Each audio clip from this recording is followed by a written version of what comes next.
One Nation's recruitment drive is underway in WA.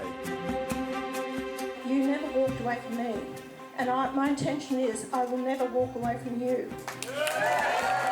Bumping up supporters in Perth last night, Pauline Hanson has raised expectations about what the party is capable of. Target the Labor seats to get First one on my list, Chris Bowen. Second,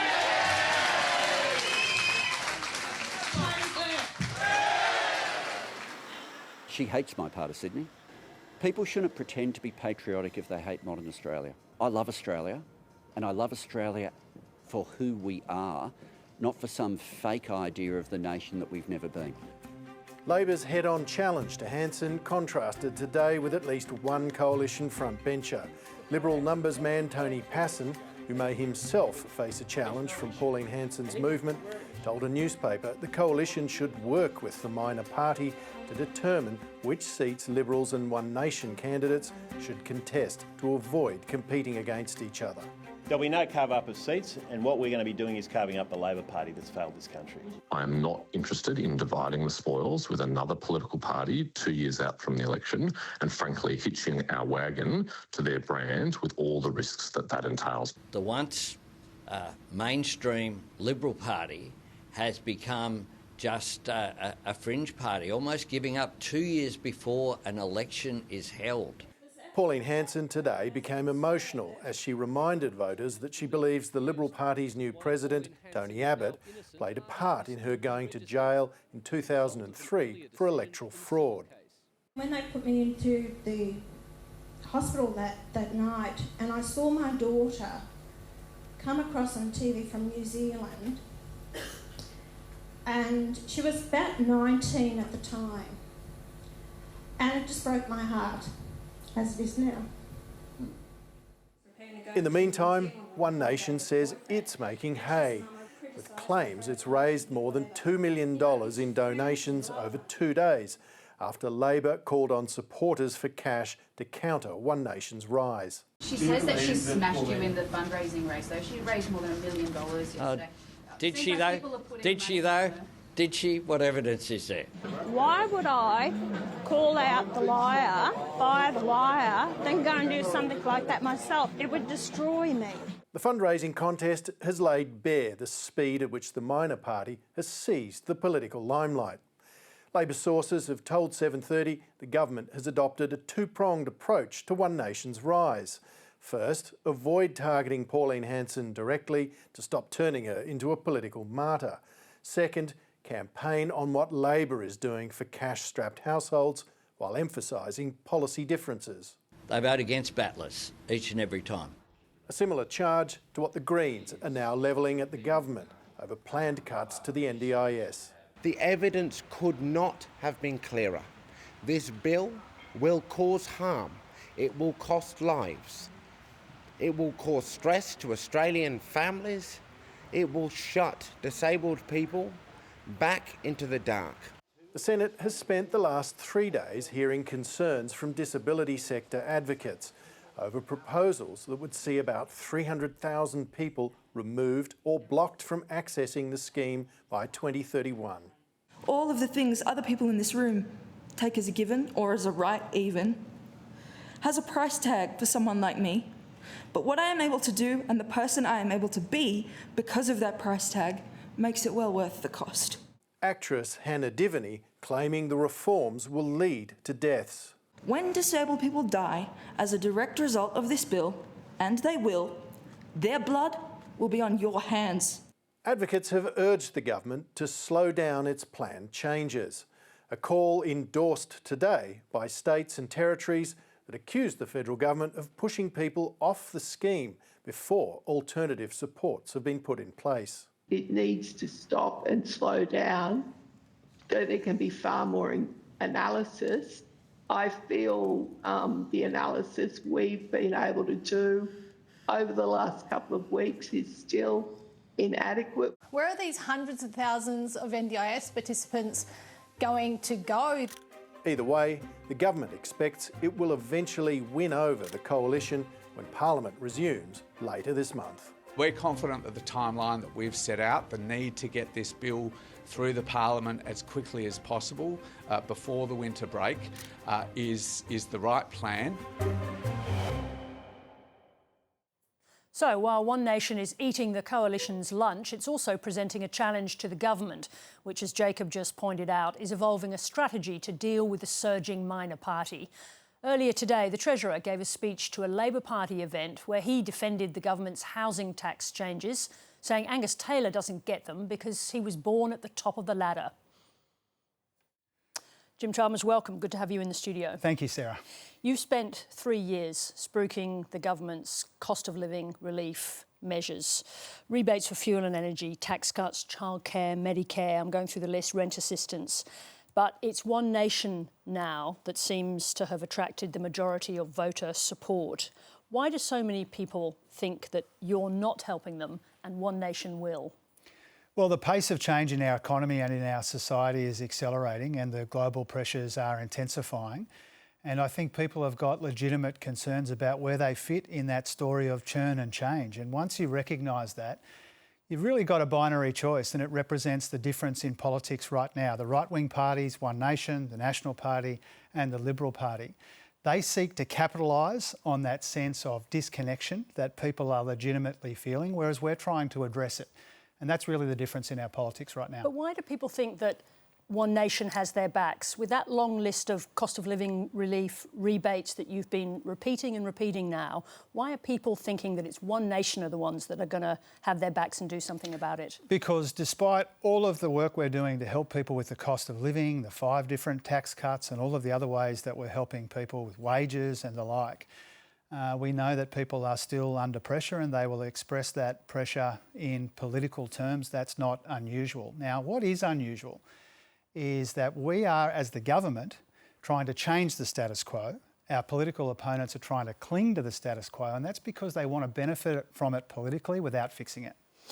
In your speech that you gave 2 speeches today, in one of them you made a personal attack on Angus Taylor for his privileged background. Do you have a problem with wealthy Australians? Not at all. I want more people to succeed in our economy and in our society. That's the point that I made in the speech. Angus Taylor talks about a ladder, and the point that I've made about the ladder is there's not much point in having a ladder if the first few rungs are missing. Angus Taylor was born at the top of the ladder, good on him, but I think that that means he doesn't understand that a lot of the people are struggling. A lot of people are finding it hard to get a toehold in a very difficult housing market, and that's why our tax reforms are really all about making it easier for people to buy their first home, cutting income taxes for workers again and again, and better aligning that tax treatment of labour and income. Now, Angus Taylor wants to defend a broken status quo, which is locking too many young people out of Australians. We are fixing and addressing that status quo. And that comes with political costs. We understand that. Economic reform is always contested. Sure, but it's always contentious, but it's worth it. You were singling out the privileged beginning that he had in life. Now, there have been very wealthy Labor Prime Ministers, Kevin Rudd, Paul Keating, for example, when their children inherit those vast sums of money that Keating and Rudd both enjoyed, won't they be in exactly the same privileged position as Angus Taylor? The point that I'm making about Angus Taylor is that not everybody is born already at the top of the ladder. That's the point that I've made on other occasions, including in the Parliament, and I mean it. But are you saying that people who inherit wealth are, should be worthy of criticism? No, I'm saying that we want more people to do well, and Angus Taylor is trying to prevent more young Australians getting a toehold in the housing market. He's done well, good on him. But not everybody's had the same experiences that Angus Taylor has had. And our responsibility, which we embrace enthusiastically, is to make it easier for more people to do well, whether that's at work with better wages, whether it's helping with the cost of living and tax cuts, or whether it's helping people get a toehold into a housing market that's been too difficult for too long, especially for young people. Now, One Nation is running, it claims, a very successful fundraising campaign, calling the Prime Minister a liar over the budget's tax changes. What will it take for you to convince people that those tax changes are in their interests? Well, first of all, One Nation on every occasion votes against working people. One Nation votes the way that Gina Rinehart tells them to do rather than the way that working Australians need them to do. We've seen that. Pauline Hanson rejects the idea that she does Gina Rinehart's bidding. Well, look at the voting record in the Senate and in the Parliament. Again and again and again, One Nation votes directly against the interests of people who battle in our economy and in our society, and we're seeking to make life easier for people. She always votes, One Nation always votes to make life harder for people, particularly when it comes to cost of living relief or wages. Now, when it comes to the One Nation campaign, the one thing that people need to know about One Nation is that they are defending the current status quo in the housing market. They see this challenge, which is the intersection of the housing market and the tax system, which is locking young Australians out of their first home for too long, for some people forever. They are defending, clinging to that broken status quo. Now, that's the difference. Now, they will have all kinds of political campaigns. They'll try and find every way that they can to raise money. They'll focus on the politics of it rather than the substance of it. But the substance of this is extremely clear. The reason I'm proud of the changes that we've made in the budget, the reforms that we've announced, as difficult politically and contentious and contested as they may be, is that we are seeing this very real risk of people being disconnected and disregarded in our economy and therefore in our society. And we're taking difficult decisions to address that. Pauline Hanson and her ilk just want to benefit from that politically. Did you underestimate the backlash from investors that is crowding out your ability to sell the housing tax changes?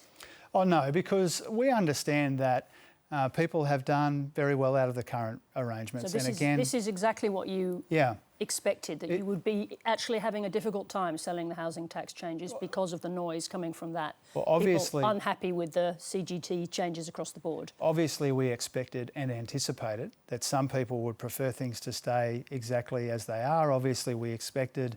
This is not just about a reluctance to embrace change, though, is it? That there are people in that group who think it is a wrong decision, not just a decision. But that always happens with difficult economic reform.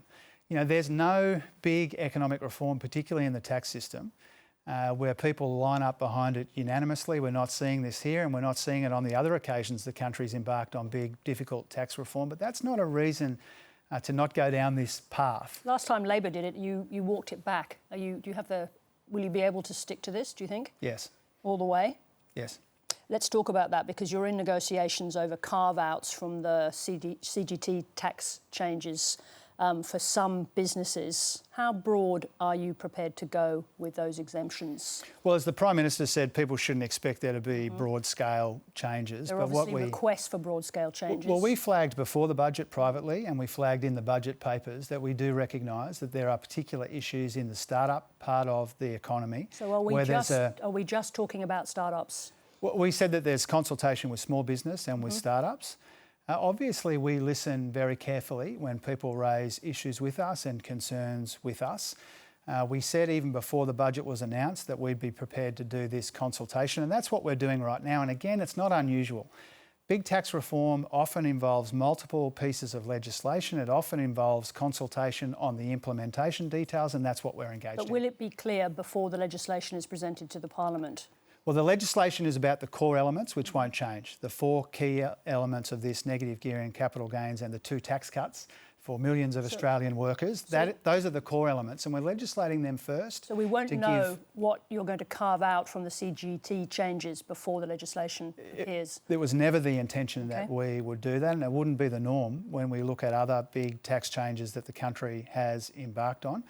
Shortly, I'll put out a consultation paper which sets out a position on some of these issues around startups. We have recognised for some time that there are legitimate issues to be worked through here, and so shortly I'll release a paper which will organise some of that consultation quite publicly. Are you looking at junior miners as well as part of the package of companies that sectors that you're going to exempt from this change? That hasn't been a focus of the consultation. So the consultation has been with the tech sector, for example. Obviously, there are issues around when it comes to biotech that you've read about in the media in recent days, but we've been working on for a little while now. So there are legitimate issues that people raise. As a good consultative government, we'll put out a paper, we'll organise that consultation. One of the people offering you advice on changes he wants to see in these changes is Matt Comyn, the CEO of the Commonwealth Bank. He said on this program, "I don't think we want to change the incentives towards risk and